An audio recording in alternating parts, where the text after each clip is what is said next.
അപ്പോൾ നമ്മൾ മൈസൂരാണുള്ളത്. വിനായക മൈലാരി ദോശ കഴിക്കാൻ പോവാണ്.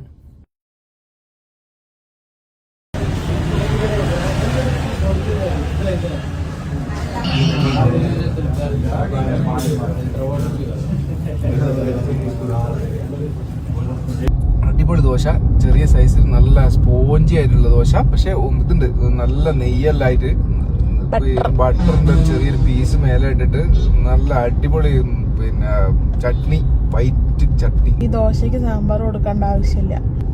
കോളേജ് പഠിക്കുന്ന സമയത്ത് സുലൂരില് മറ്റേ കലങ്കൽ റോഡുണ്ട്.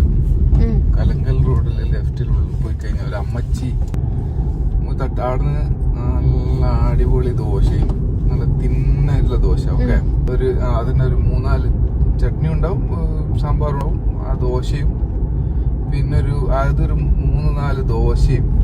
അത് കഴിച്ചിട്ട് വയറ് നിറയുമ്പോ അതിന്റെ കൂടെ 2 ബുൾസയും ഹാഫ് ബോയിലില്ലേ, ഹാഫ് ബോയില് കലക്കിയല്ല, ഹാഫ് ബോയില് കലക്കിയാണ് സൂപ്പർ. ഇല്ലല്ല, എനിക്കിഷ്ടം ഹാഫ് ബോയിലാണ് ഞാൻ കഴിക്കുന്ന പറയാ. അപ്പൊ ഹാഫ് ബോയിൽ അടിക്കുമ്പോൾ കിട്ടുന്നൊരു സുഖം ഇതുവരെ നമുക്ക് കിട്ടിയിട്ടില്ല.